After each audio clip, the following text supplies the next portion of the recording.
welcome back to another episode of NFT Artist Spotlight, hosted by AstroZero. Please like this video and subscribe to our channel. Thanks. Today on AstroZero Twitter Spaces, we have our good friend, photographer, Photoshop manipulator, Spaces host, and NFT artist. We have Trip Drip Designs. Thanks for stopping by, man. Welcome to our Spaces. So how you doing tonight? I'm doing pretty well. Thanks for having me. I'm a little nervous, even knowing I host my own spaces. I still get a little nervous when I come up to talk in front of a crowd, but I'm here and I'm doing all right. I've been under the weather a little bit, but I'm definitely happy to be here. That's all right. We're all friends here. We all see each other almost every day on Spaces, so no need to be nervous. So you're kind of involved in a whole bunch of different types of art forms. When did you decide to get started on your NFT journey? So when it came to actual NFTs, I didn't really know much about it until more or less, I'm gonna say November or like October-ish this past year.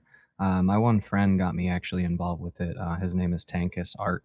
His real name's Alex on Twitter, Tankus Art on Twitter. His real name's Alex. I've always paid attention to him. He's a local friend, and he always has made art. And then I just kind of started noticing that he was selling it, and we kind of have a lot of different people in our local area that do small time photography and small time art. Like, we've had numerous different art events and stuff like that. Our local area, which, I mean, I'm not worried about anybody trying to find me or anything. If you look up Sharon, PA, in the United States, our whole downtown local area is actually designated to art. As in the fact is we have a bunch of like tall metal people downtown. We have a bunch of different canvases hanging on different pieces of the walls on buildings. We have a bunch of paintings on a bunch of buildings downtown. So we've generally just kind of always been involved with art in our local area. But when it came to NFTs, I'll have to give it to him 100%, because he sat down and actually explained to me what NFTs were. He explained to me more in depth what crypto was. I knew what crypto was when I was more or less into the original Bitcoin. We used to talk about it when it was actually only a couple cents and below that. So I've been around that part for a while. But yeah, no. So I'm gonna say when it comes to art, it's since I was a baby, honestly, a kid. But when it comes to NFTs, just about October, November-ish. Was your learning curve to try to understand what NFTs really were? Was it difficult for you to grasp it at first? Because I know for myself personally it was, especially the price points where I would see like something where I felt like I'm not an artist, but I felt like somebody could do this on MS Paint and it's selling for thousands of dollars. And it just took a long time for me to actually grasp it as something that's actually worth money. I was thinking, wow, it's just like some sort of fad. And this was probably back in, I'd say April. I didn't really think it was like anything really serious. I thought maybe it was something like, Christmas comes out and that one toy ends up in the stores and it's like the hot commodity, like the Furby. I was kind of thinking of NFTs like the Furby or like the Teddy Ruxpin for us older people in here. So how did you feel about it when you first heard about it? So like I said, it was more or less like I kind of just paid attention and kind of sat in the dark for a while with it, and he sat down and explained it to me. And the whole NFT itself, I understood pretty quickly when it came to like how it was like, let's say one of one artists, or you can't upload in different areas if you put one. Like I understood those concepts very, very quickly. But I just didn't understand the concepts of, like you said, people can just kind of draw a line in MS Paint and sell it. And that was like really hard to grasp at first. But kind of as I grew this community, I fully understand it. It didn't take very long for me to fully grasp that, at least for myself.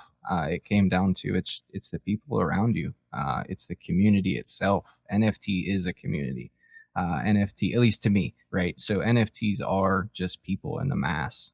We had this conversation in a Discord call and in our spaces this past few days. The NFTs are for the small people, right? To make it finally in this whole entire world of different things when it comes to art or website design or clothing lines, right? There's endless possibilities when it comes to NFTs as itself, as the community. You can make so much different things go on with it. So I'm gonna say like it took me a little bit of a learning curve to understand. I'm gonna say Twitter was the hardest thing to understand, honestly.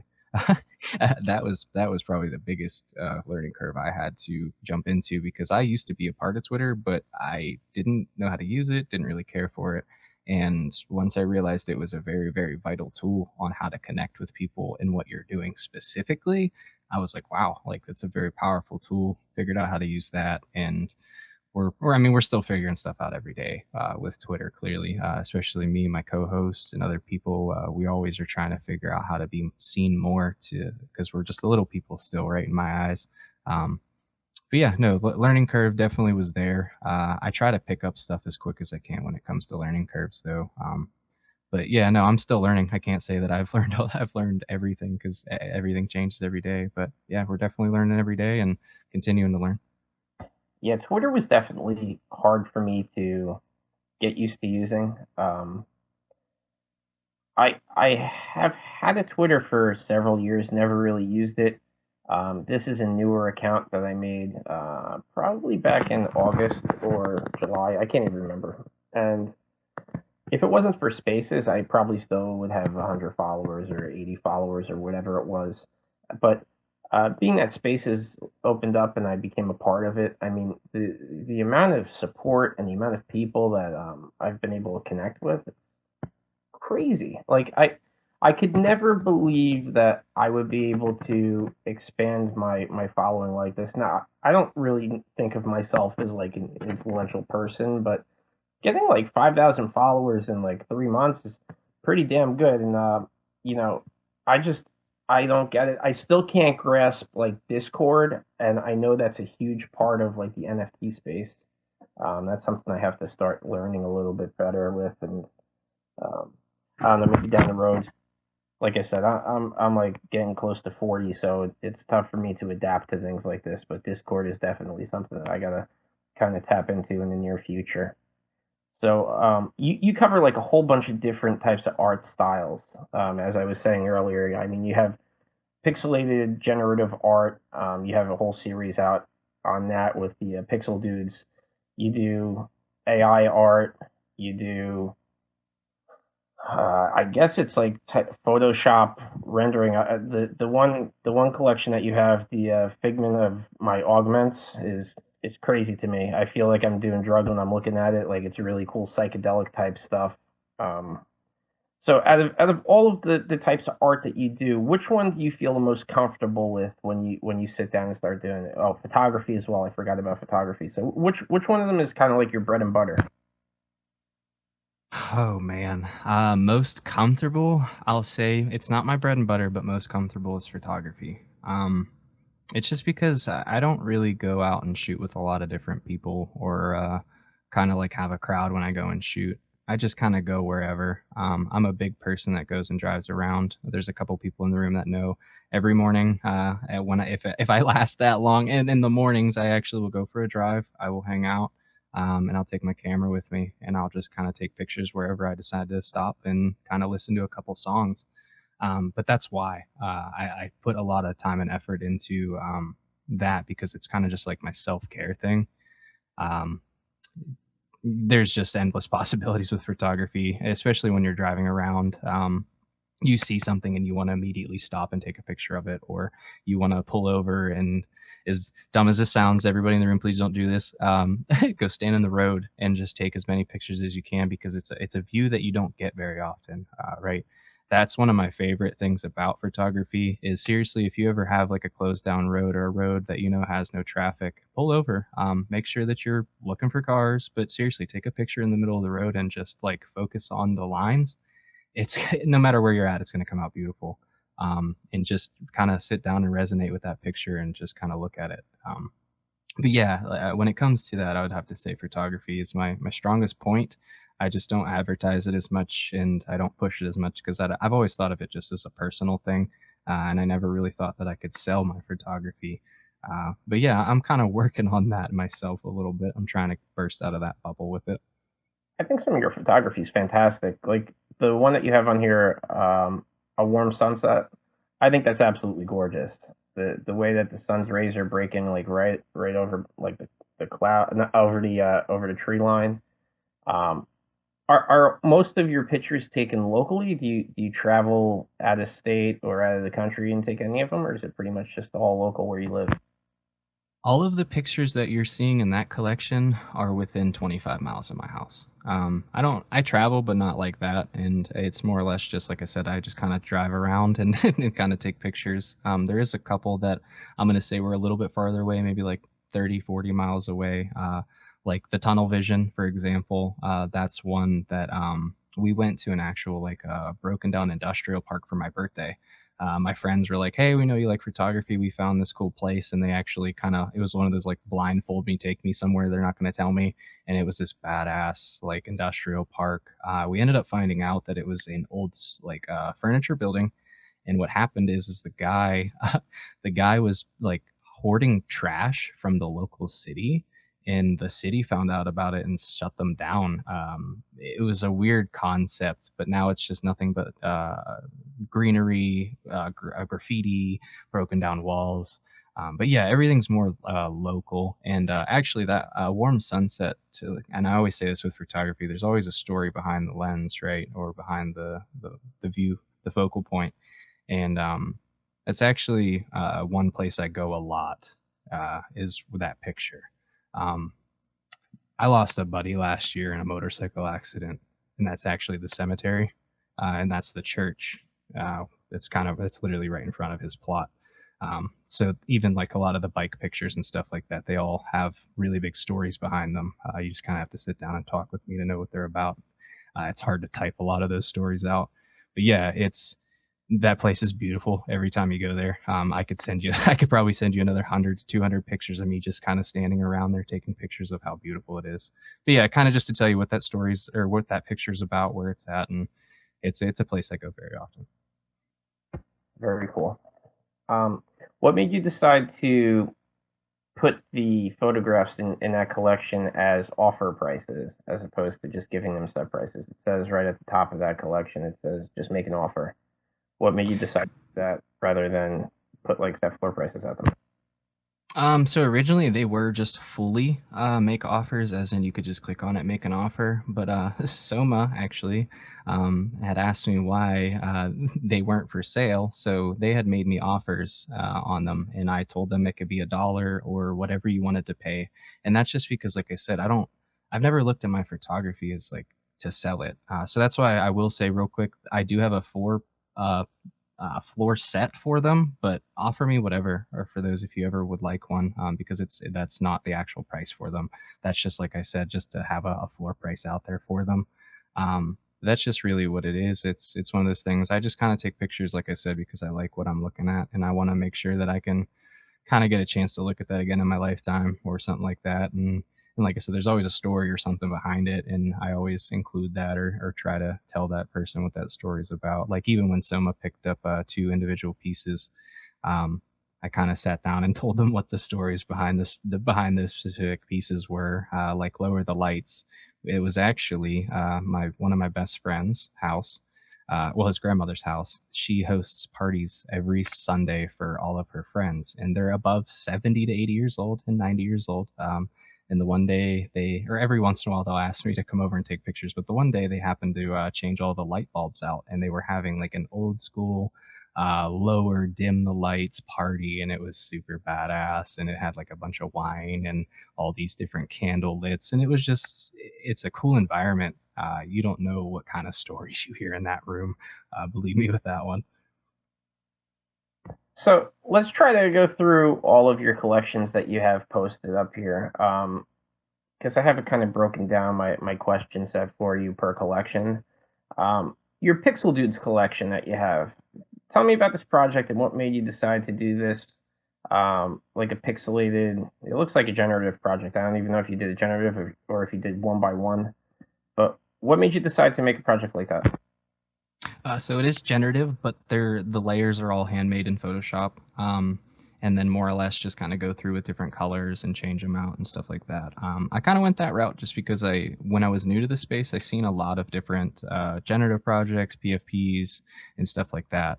So example, Not to jump into that project, but like the one I have as my PFP, that's a whole different style of PFPs that I wanted to do. But like the pixel dudes, it was, let's see what we could figure out in Photoshop, make these layers. I had found a program that can compile all the layers together and make the 500 that I wanted, or even more than that. So it was just more or less based on me making the pixel art inside of Photoshop. So it was kind of just a challenge to figure out how to do that. And like example, one thing I ended up messing up, but I'm open about to everybody that that buys them or asks about the collection, is they're super small. And it's because I was zoomed into Photoshop trying to fill in pixels, and I didn't realize it was that small. So like example, season one's going to be a super small pixel dude, and then once I kind of progress with the seasons, because I want to continue them, I'm going to make them kind of bigger resolution pixel dudes as they go, and then kind of towards the end of the seasons, if I kind of switch routes with them or something like that, they'll kind of be full like 6,000 by 6,000 resolution, high resolution pictures of pixel dudes, right? So it's just kind of like an evolution of how it's going to go. And what that whole project is about is my community. It's how we're building, and that's kind of why I'm intertwining everything that way, if that makes sense. It's because that community or that project's more or less basically just given back.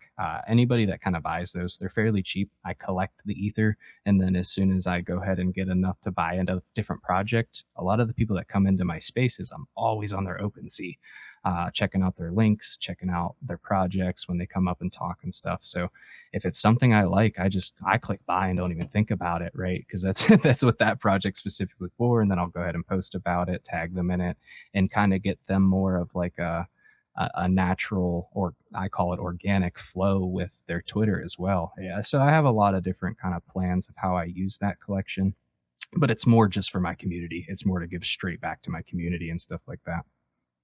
Now, for somebody like myself that isn't an NFT artist and doesn't create NFTs, I think a common misconception is that pixel art is like a 1, 2, 3, like you're drawing a stick figure. But there's a lot of time that takes into making collections like this, correct? I can't tell you how many different times I lost logos, backgrounds. I went to go compile them and the layers were completely messed up. I would go and throw it into the program, and we'll say the logos on the shirts were like completely not even visible. And I'm like, where'd they go? And here to find out there's 7 layers behind everything. So, I mean, I'm going to say it's definitely time consuming, but if you can figure out a workflow for yourself when it comes to that, it's definitely easier. And another thing I'm going to say is if you're not an artist, as in like you don't know how to make NFTs, or you were ever considering getting into like a generative project, don't be afraid. There's many, many options. You can also collab with other people. And that was actually one of the biggest things I always said is if you're always afraid of not being able to create art, go ask an artist if they can create your thoughts for you on I'll say the word canvas, but you guys know what I mean by that. Just whatever they're making, and kind of collab with them, right? And go from there and see what it's like, because there's a lot of opportunity in that too, and you never know what artistic abilities it'll open up for yourself. Now, the one collection that really like catches my eye is your portrait painting club. Now, I think I just love the twist that you put on it. Now, this is kind of like an extension of your Figment collection, correct? Yes, correct. So the Figment of my Augment collection is more of like my AI generative collections, or AI GAN, or a lot of the things I'll throw into like say Photoshop and manipulate them, or make them into videos in a couple different programs I have. But yeah, this is tied off of that, as in it is an AI generative project per se. But every one of these were generated one at a time, which takes anywhere from 7 to 10 minutes per picture that you see. And that's not including throwaways. That's not including, so example, I could tell you my Grim Reaper one. That was actually one of the hardest ones, because faces, well, actually a lot of these were super hard because faces are super hard to do in AI. But when it comes to the Grim Reaper, I actually believe I threw out 27 of those before I got one that I liked, which took a couple days for me to keep going back to. Now, AI art, I've spoken to both Soma and Emily about this. There's no like exact science to it, right? It's a lot of trial and error, and however something comes out, slight alterations might make it look completely different when you're, press the processor, however you guys go about when you generate it, right? Yeah, so it's really so that's why I love personally AI is it's more based off of how far you can push your brain to manipulate AI yourself. That's how I kind of always explained it, and that's why I like it so much. But yeah, so like when it comes to these, I did use a seed image, but it was just a sketched drawing. And the original, like I said, inspiration in my thing, it's from the Bored Ape guys. So what I originally did is drew over a Bored Ape with an Paint Shop Pro and had the outline of his shoulders and the neck. And I just used that as my seed image. So I had a reference of what I wanted kind of to start with. And that's where I kind of was early into it, learning that if you kind of had specific objects in AI, you could kind of train it to go into those objects. Soma and Ryan and all them, they're really good at explaining that. I'm terrible explaining that part, but they kind of know what I mean by that. You can definitely guide it if you have the right imagery and seed images. And basically, all of these are pushed off of one seed image that I made. But yeah, they definitely take a long time to to do. Now, I don't see it right now. You made a piece called AI Dance Party, right? Yeah, I saw you had it pinned on your profile, but I did you change your pinned tweet? I did. Give me 1 second. Right. I wanted to pin that up top so people could take a quick peek at it. Now, how long does a piece like this take? Because it generates from piece to piece to piece over a minute and 40 seconds. So the entire length of this piece, if I when I look at something like that, I'm like, holy shit, this must have took them a week to do. So how long did that piece in total take you to finish? I did pin that to the top there if you happen to want to throw that up there. But so this one specifically, this is an experiment.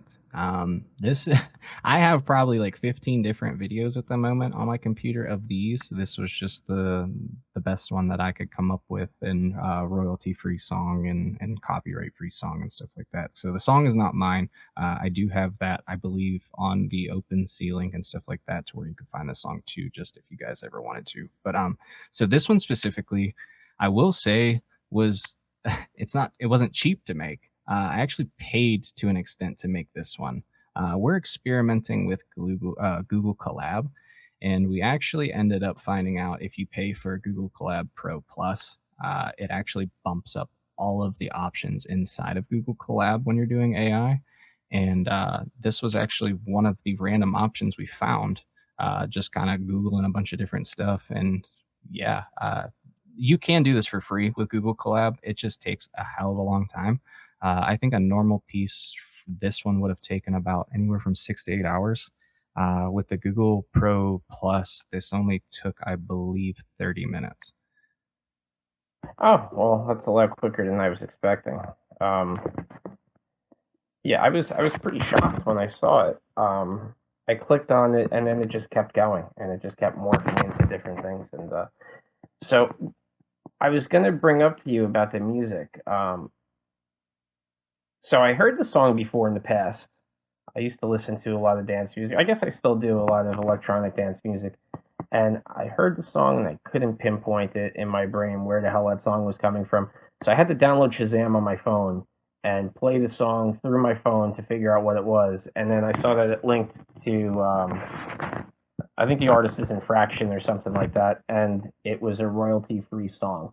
Now, my question to you is, do you think somewhere down the line, NFT artists are going to be able to incorporate a song and just be able to give a portion of their royalties to an artist, and then there'll be no lawsuits or legal liability? Yes. So to be transparent with that, this is a very risky thing that I tried. Don't just go and do this with music. I might get in trouble for that. I don't know. That is royalty free and copyright free. I did a lot of research into this song specifically when I did this. I did take about a week before I decided to post it. But yeah, when it comes to that, I feel like it will get to a point where it it can work or it can't work. You're always going to have somebody that doesn't believe in something and somebody that does. What I can say is if I ever plan on making money off this song, I was going to go straight donate it to the actual guys that sell this or will let you download the song on their website. You could donate to them. So that's what my original plan was to donate a portion of this to them for letting me use a royalty-free song. Because you also get access to their Patreon too when you donate, which who never knows what that could bring too, right? That could be a list of royalty-free songs that I don't know about or something like that. But that's not the plan. It's just to help those guys back out. But I mean, if you're kind of transparent with stuff like that and you give back to what you're doing, I feel like a lot of people are going to be more welcome to it. When it comes to music and stuff like that, I could definitely tell you one thing I've been personally looking for is NFT music artists. That way I can actually use their music to be making these.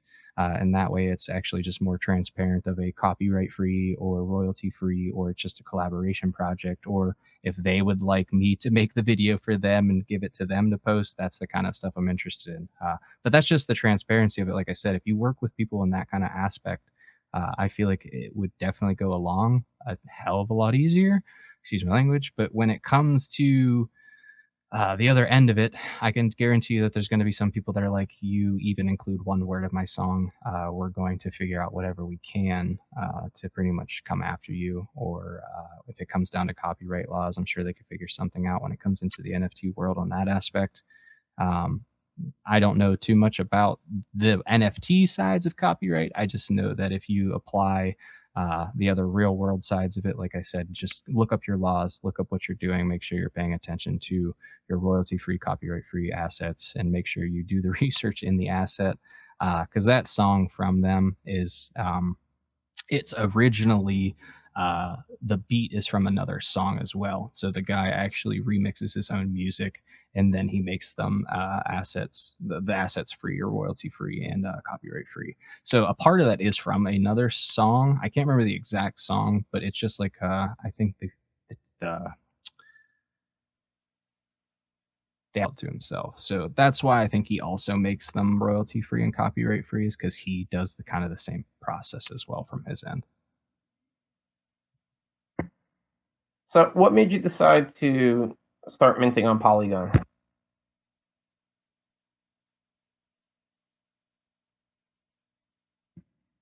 Are you there, or are you rugged, or am I rugged? You're not rugged. Trip, come back. He might be rugged. This is a rug store today. Yeah, we got rugged twice. Yeah, dude, we're selling wall-to-wall carpeting here. Furry walls today. Just rub the furry wall. What do you mean it's a Jeffrey? Are you there, Trip? He just waved. I saw him wave. He's here, but he can't speak. Well, you know what they say, when all else fails, bring up his co-host. Emily, welcome to the party. I see you waving, Trip. I don't hear you talking, though.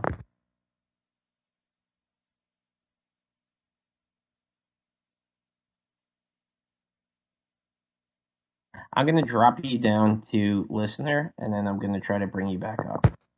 We'll see if that Well, works. hey guys, leave it to Trip getting rugged. We have a joke in our space that I co-host with him on. When he does that, he's like, I swear I shouldn't open my mouth because every time you multitask, something goes wrong. All right, let's see. Bring them back up.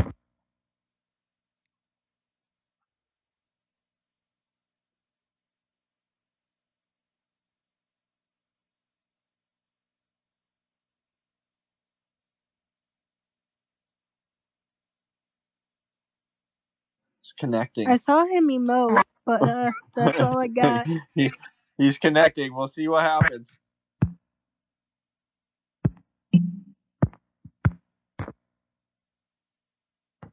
Jack Dorsey would never let this happen. He got denied. It was connecting and then it got denied. Rip, Trip, where are you, bro? What happened? Might have to go for the hard reset. Let's see. I tried it. Yeah. Leave the spaces, restart the app, and come back in. I've had to do that when I was co-hosting before. I'm like, no.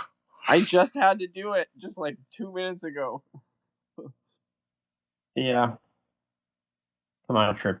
You can do it, man. Come on, buddy. Come on. Why don't you try to exit out, come back, and then I'll bring you up. We need to get...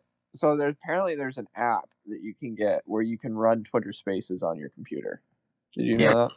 He was talking about it earlier. He said it's BlueStacks. It's like an Android emulator. Yeah. I guess there's an equivalent for iPhone, but I don't know what it is. All right, here we go. Trip.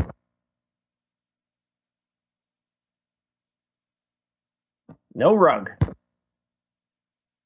Nice. All right, cool. So yeah, we were at the point where I was asking you what made you decide to mint on Polygon. So when it came to minting on Polygon, I originally started on crypto NFT, and I was only over there for a couple weeks, and I actually made a few sales within those couple weeks I was over there. But it was more or less I just was still learning, didn't really know what was going on, and then I found out what OpenSea was, made an account, went to go upload, and got slapped with, I believe it was like a $450 gas fee. It was really confused and was like, okay, well, I can't afford that. So I never like deleted the account or tried to get rid of it or whatever. I just kind of closed the tab. A couple days later, I reopened the site and I just wanted to learn more about what the gas fees were and that stuff, why it cost so much. And then I actually was just kind of browsing their website and started reading about Polygon. And I was like, okay. So I switched it over to Polygon and it let me list it. And I was like, oh, I was like, so this is like that kind of free. I was like, okay, cool. So then I was learning more about it. But at the beginning, I was told that it was free to list, but it was actually, it cost the other person gas when they were buying it. So I was like, I understand that concept, but I kind of don't at the same time. And then I ended up finding out it was free to both parties. And I'm like, oh, okay, sweet. So that does just completely make sense. But yeah, no, it's the gas fee thing. I don't have a lot of money. I'm not a wealthy person. I try to, like I said, I more or less give back more than I've been kind of just collecting myself with money. And that's why it comes kind of down to the Polygon thing. I've been looking at other platforms though, because I always tell people don't be afraid to kind of branch off into different platforms. You never know what eyes are over on those platforms, especially like I said, for myself, I'm only on Polygon right now. Who knows what eyes I would have on a different platform for a lot of my other projects if I had the money to post them on different websites, right? So, no, it's the gas free thing, and it definitely I actually like personally the community for Polygon more. I kind of always kind of say it like this. It's not to be sound disrespectful or anybody, but on the Ether side, they're more of the rich and wealthy. They're more of the wallet or the whale wallets. And like more of the Polygon is more of the cheaper side. It's more of the affordable side. It's more of the smaller guy side. And I personally just like being over here more. It's a nicer time. It's easier. You actually can connect with people instead of feeling like you're in a room trying to talk and nobody hears you type thing. Yeah, I kind of compare it like the community between the two. It's more of like the mom and pop shop is Polygon, and then you got the Walmart is the ETH. And I mean, there's nothing wrong with either one of them. You could still generate revenue from either side. The thing that I notice also with Polygon, as opposed to ETH, both have great communities. But when you talk about communities on ETH, generally it's a community for just one project. So this particular project might have a strong community, but that community is completely separate from the next project that has a strong community. Where with Polygon, we all kind of fall under an umbrella and everybody kind of just intermingles between each other's communities. It's kind of like a big extended family. Everybody kind of looks out for each other.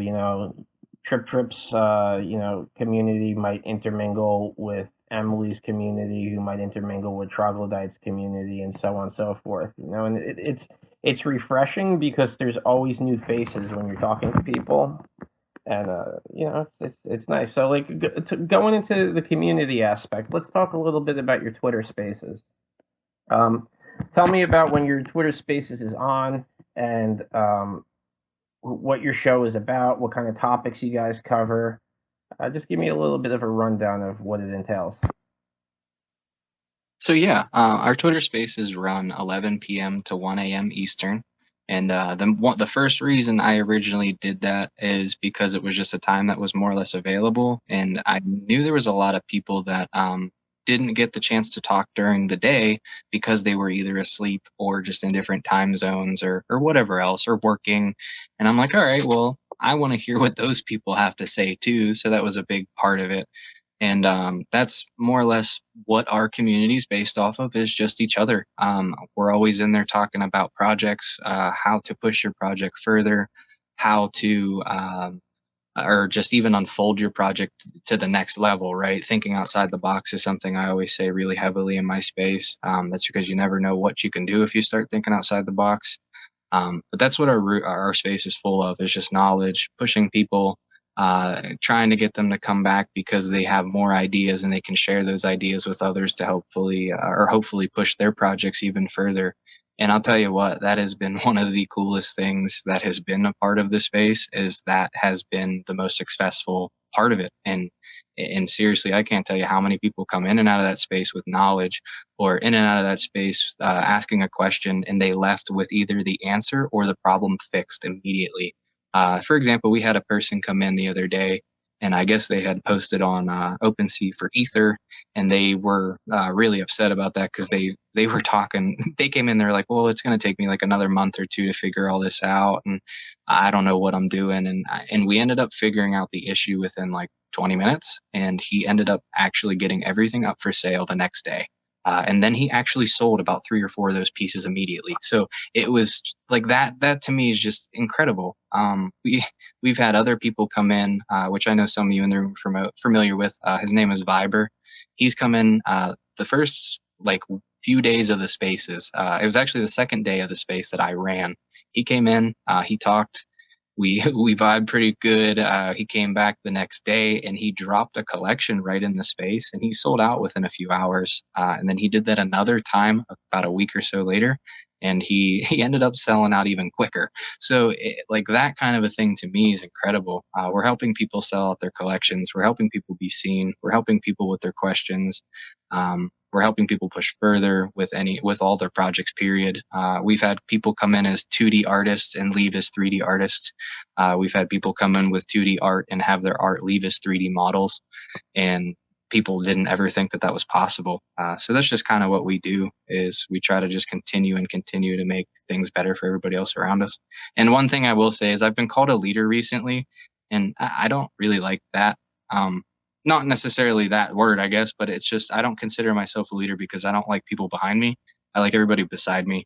That way we can push together, and that's just how I look at it. That was actually a conversation I had earlier in the DMs, but that's why I'm not like I don't consider myself an influencer or anything like that. I'm just a community guy. I'm here to help anybody and anything that's possible with those questions or anything they have, period.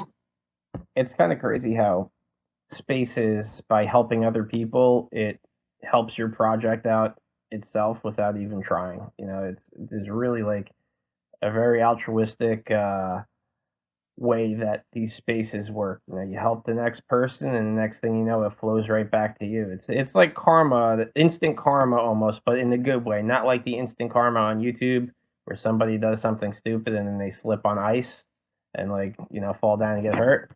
It's really rewarding, and that's kind of why we do this so frequently. And when I say we, I don't mean myself and Aiden. I mean our entire network that we have between you guys, Matic Mike and Beluga and Dave and Creative and Mega, and it's just really it's crazy how things just snowballed so fast. All because of some stupid little idea thinking, yeah, I could be a host. The hell with it. I don't know. I love how how it just kind of like spiraled into a beautiful ecosystem that we have here.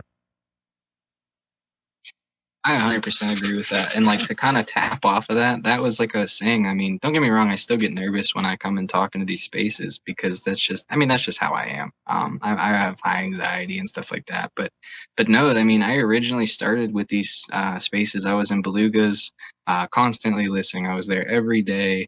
I started asking questions, and then I finally had the courage to kind of come up and talk about my project. I started DMing questions, things that I really myself wouldn't do, but was understanding that it's okay to do those things because not everybody's going to be a jerk when you ask them a question. That's just kind of something I'm learning myself in life.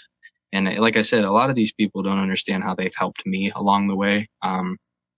I always try to thank my community because they've helped me with just depression. They've helped me with anxiety. They've helped me kind of break back out of the bubble I put myself in. I used to actually be like this when I was younger. I used to want to be a speaker. I used to want to be an inspirational person. I used to literally do nothing but post inspirational quotes that I came up with in my head. But that's just one of the things that's really helped me is you guys have given me a reason to continue to do what I love, and that's just help people. So yeah, not to kind of like sidetrack, I guess, right there, but yeah, more or less. So tell me about the Hope for the Day charity and why it's so near and dear to you. Okay, so that one's definitely a touchy one. So when it comes to mental health, I've had quite a few people in my life that aren't with us anymore due to depression or due to uh, kind of being put in a dark spot and say drugs and just whatever else. There's a lot to that. And I was at a concert years ago, and I don't know if anybody in the room is familiar with Beartooth or not, the band. But the lead singer actually went through a very, very hard time with alcohol and different things, and drugs as well. And he actually stopped the show to talk about it. And that was the first experience I ever had uh, to where it was kind of just like I wasn't talking, but I could sit there and listen, and it was a weird environment because it was just I was listening, and it was all for just how to treat yourself. That everybody's messed up, everybody has their own problems, and a lot of people worry about what they're thinking, like what other people are thinking about them. And I guarantee you that a lot of other people are thinking the exact same thing, and they're not worried about you.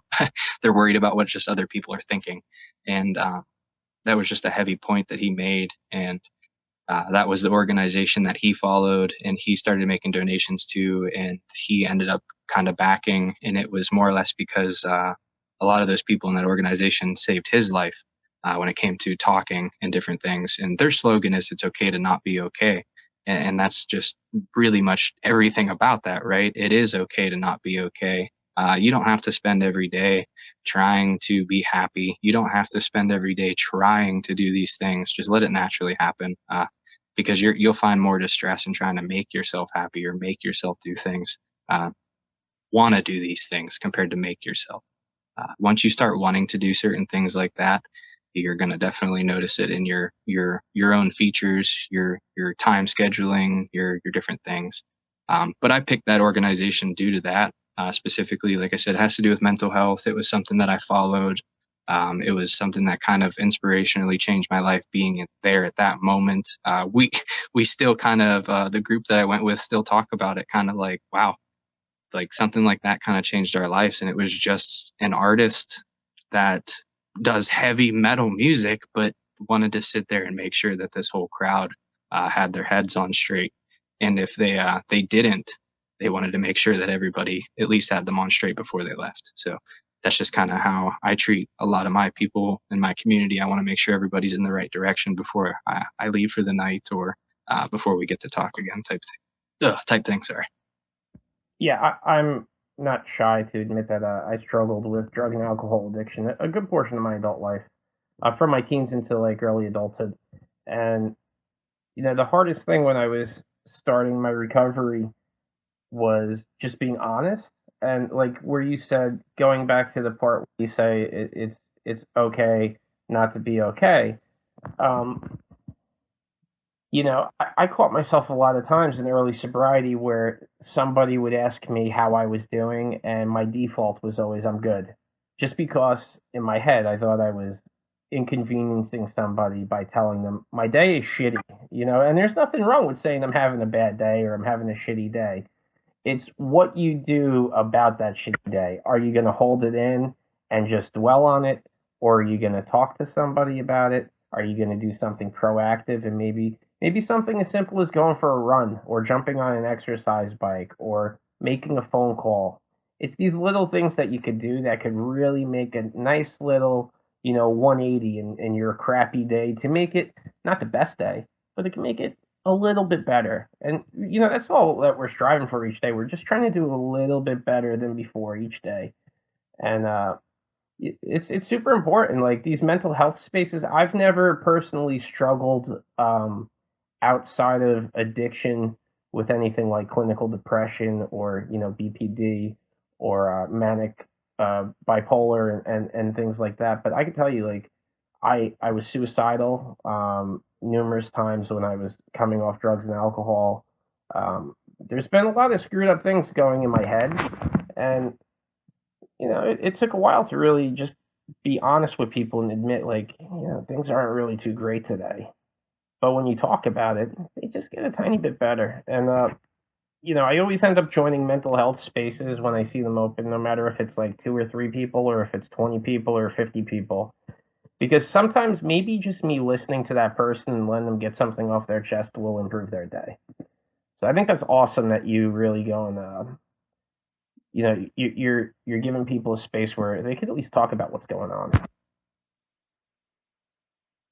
Yeah, no, and like I said, that's it's just one of those things. Not a lot of people look at it this way, and it's not to kind of get down to earth or however some people want to look at it, but um, death is going to happen to all of us, friends. Like it's not to be sad, but it's going to happen. Why spend your life kind of living it shitty when you can live it happy and kind of just spend it doing different things? It's a lot that I've been kind of in my own head, kind of listening to. Right, it's one of those things that we just kind of look at or overlook at in life, and we get distracted by a lot of things in our own life. For example, I've jumped into NFTs, and it kind of strayed my mind away from those thoughts a little bit, but they always come back.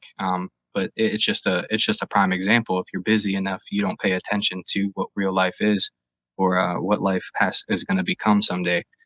We don't know if we're going to wake up tomorrow. That's one thing you can't guarantee. That's one thing that you cannot sit there and contemplate every day and worry about, though, because life's going to take its toll. But that's why I treat things kind of the way I do, is because I'd rather help people and push knowledge, because someday I'm not going to be here to be able to do that. And I don't know if there's going to be a lot of people that do that for me to continue that on. But that's just one thing I'm trying to do, is continue to show people that just push knowledge, push power, push friendships, push communities. You guys push those kind of numbers, you guys will be unstoppable. No matter what happens to you guys or whatever happens in the future, it's just one of those things, right? You'll be remembered for what you're being remembered for, and I just want people to know that it's that's kind of how it is. Just more or less do it that way, right? Absolutely. So have you talked to anybody about doing any partnerships or any type of collaborations? Not partnerships at all. Collaborations here and there, but it's more or less just like I said, a lot of people just kind of ask me questions about their projects, and I'm not going to say I'm not open to collaborations, because I'm definitely open to collaborations, but what it mostly comes down to is I more or less spit out information to people's projects to help them push their project along further for themselves specifically. Because once those people can kind of get a better grasp of their own projects, then I know they'll definitely have time and room for collaborations. Because it is one thing a lot of people do, is they kind of just jump into the collaboration thing and not really have like a project completely lined up, or different things, and they kind of get sidetracked and stuff like that. So when it does come to collaborations, make sure you're doing it at the right time. Make sure you have the time. Make sure you're working with somebody that you work well with. I always say that too, because especially your collectors will notice if you're not working well with each other. I've had that happen to other people in the past, and they've actually just didn't end up selling pieces because of the simple fact they didn't work well together. That's a real thing. So yeah, no, when it like I said, partnerships, no. Collaborations, I've been approached a couple times, but nothing that's kind of surfaced the water. It's just been more or less questions, or hey, in the future, if you'd like to collaborate, let me know. And it's like, sure, whenever you get time and we got time, we'll definitely do something. But yeah, I got a lot of those, just nothing set in stone. All right, cool. So we got about 9 minutes before we wrap up. If anybody's up in the speaker box and has any questions for Trip, raise your hand or shout it out. If you want to come up and talk to him, raise a request. I'll bring you up here. All right, Creative Owls. Hey guys, my name is Creative Owls. I'm new to Twitter Space. Just want to say hi. Thanks Elon for hosting this space. Trip, I'm a big fan of your Twitter Spaces and your work and your community. Just want to say thank you for everything that you do. Just have one quick question for you, if you wouldn't mind. Where do you see Trip a year from now? Where do I see Trip a year from now? Is that what the question was? Yeah, where do you see your year from now? Where do you see yourself a year from now? Wow. Really good question. I don't know.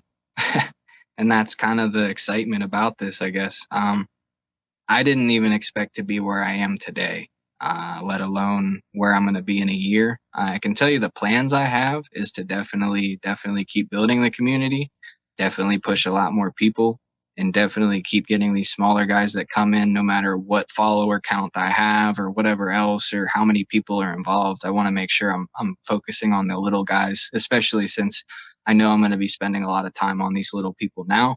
I'm going to get them to a bigger state, and then that just kind of one of those like let you out the door, you're on your own, I guess, type features, and make sure that I'm just kind of pay attention into the littler guy, because that's what a lot of the whole NFT space right now is lacking, in my opinion, is the support on a lot of smaller artists and a lot of smaller projects, and everybody started small, right? So I don't know, a lot of people seem to me to lose that in their thought process as well. Once again, you get busy and lose track of things. But one thing I don't want people to lose track of is where they came from, especially when it comes to NFTs and the space and Twitter and all these different things. We all started with 0 followers, right? We were all at that point. So yeah, no, when it comes to next year, I just would like to see my community grow. I want these people to go ahead and push their artistic abilities even further. I want them to be able to change their lives. I want them to be able to be financially stable for themselves. I want them to be able to push further. As for myself, I just want to be here. As dumb as that sounds, or as maybe vague as that sounds, I'm just along for the ride right now. I'm still kind of battling my own stuff, and that's just kind of how I treat it. But I'm here every day, and this is what I want to do, and I'm kind of really excited because you guys give me that opportunity, right? I don't do anything else. I don't really talk about it too much, but I have a lot of medical issues. I have TIAs. I've had 4 strokes. I'm left-handed, and as shitty as all of it was, it affected my whole left side of my body. I used to draw a lot, and that was kind of what I used to just kind of escape with, was drawing. And once I had these problems, it was very, very hard to do that stuff anymore. So digital art, I could tell you, has definitely helped me tenfold, 150%. I even gave away one of the tablets I use personally because it's helped me so much already. That was like for Christmas, New Year's style giveaway I did. But just as in for the next year, I definitely want to make sure that just everybody that's been a part of everything for me, I want to make sure they make it as well. It's kind of crazy how Polygon works, right? If one of us wins, we all win. That's what a true networked family does, you know? It's kind of like when that one rapper in the community gets big and then he brings all of his rap friends on tour with him. You know, one of us needs to turn into Jay-Z and you could just start dragging the rest of us around with you. We could be your entourage. I like that. Trip, thanks for the answer, man. I appreciate it, and big fan here. So thanks for everything that you do. I'll be your Jay-Z if you be my Jay-Z Sub-Zero. I'll be your Linkin Park and you could be my Jay-Z and we'll do a collaboration. Yeah, there you go. That sounds sick. more aligned. That sounds better. All right, so Trip, I'm going to hit you with like a 5-minute lightning round. You ready? Are you ready? Hit me. All right. Do you plan on building a website to showcase all of your pieces of artwork collectively? Yes, I'm currently working with a close friend, Greggy B NFT. A couple people know him personally in the space. He actually does websites.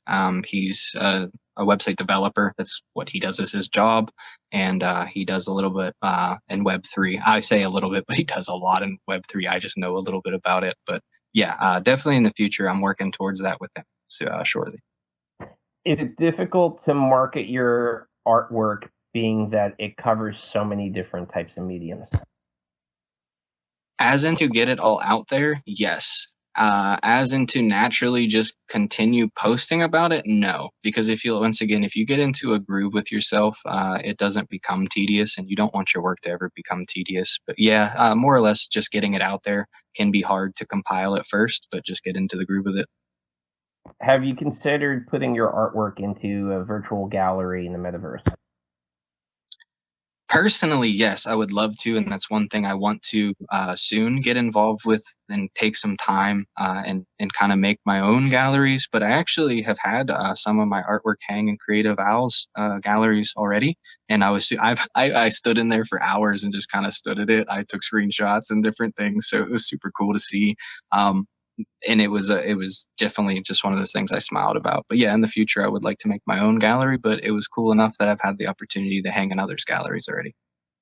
What do you use most when you decide that you're going to create art as a type of motivation? Is there a ritual that you do before you sit down in front of your computer to start working? Just to be transparent, yeah, I definitely I medicate. I smoke every day. When it came down to a point of, at least on that aspect, it's one thing I do. But then when it comes down to actually just kind of getting into the groove of my day, music. Music is the heaviest thing that it gets me in my mood. I have over I have over 4,000 favorite songs just on YouTube alone. That's not including Spotify, Pandora, all these different apps that I use with music. So that's just definitely, music is probably my heaviest hitter when it comes to getting in the mood. Out of all of the collections that you have online, which one of them is your favorite? Personally, I'd probably have to say the Figment of my Augment collection, just because it gets to adventure more or less what my brain can't put down on paper.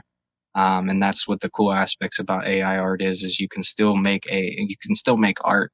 You just more or less are taking the composition from your brain and putting it down on the paper that way. And it's so many different abilities that you can make with it. And it's definitely one of my favorites. All right, and my last question for you before we wrap up. There is a new artist. He's brand new to the NFT space. His name is let me see here, My Creative Owls. I don't know if you've heard of this guy before. My Creative Owls is apparently doing a Polygon Summit for NFT artists on the 22nd in the metaverse. Are you going to be a part of this? I will definitely be there. I have it booked in my calendars. I have it set on my phone alarms. I have everything set for that. I have attended pretty much every event that he's held in his galleries and stuff like that as well. The New Year's one was super fun. We we had champagne pouring everywhere, and we were all talking about art. Got to connect with a lot of different artists. But yeah, no, definitely want to continue those. It's just a great environment to be in, and I definitely want to thank Creative for hosting those, and definitely check him out since he's a little newer to the space. Go throw him a follow. He's brand new, that guy. He's working some wonders though. All right, so I appreciate an hour of your time today. I know you're not feeling great today, but it was really awesome of you to come by, talk to the community. Follow Trip Trip on Twitter here, and there's a link on his Twitter page that will link you to all of his galleries of his art. Some really awesome kick-ass stuff between generative art, AI art, photography, his pixel art in there. I mean, the guy does a little bit of this and a little bit of that. He's a jack of all trades, but it's all really kick-ass stuff. Also, through his links, you could see a link to the charity that means a lot to him. It's Hope for the Day. That's hftd.org. If you guys want to check that out, they really focus on mental health, education and mental health, suicide prevention, and just trying to help people. And it's all good stuff. I appreciate you coming out here. Get some rest, and I guess you have a show in about 3 hours. If I'm awake, I'm going to try to attend it. Going to do my best, but I can't give you any guarantees on that one trip. Oh, no worries. You guys are always welcome to the space, even if it's just to listen. And I always say, even if you fall asleep, right, as long as you got some knowledge before you passed out, that's always how I look at it. But thank you again for having me. I have been feeling a little under the weather, but honestly, you guys kind of made me feel a little bit better. As weird as that sounds, it's how that works for me. And yeah, definitely. One thing I'll say real quick is, even if you guys don't want to check out my collections and you just want to check out that organization, it's the first link always in my link tree. I always tell people to just click that first. Kind of just browse around their website and you'll get more of a feel of what kind of I'm about. And then go ahead and dip into my collections first, or second, sorry. And then you'll be able to kind of get even more of a feeling of what the actual pieces are about. So thank you as well. And yeah, I'm going to go get some rest and kind of hang out for a little bit for the space, and hopefully maybe get to see you tonight.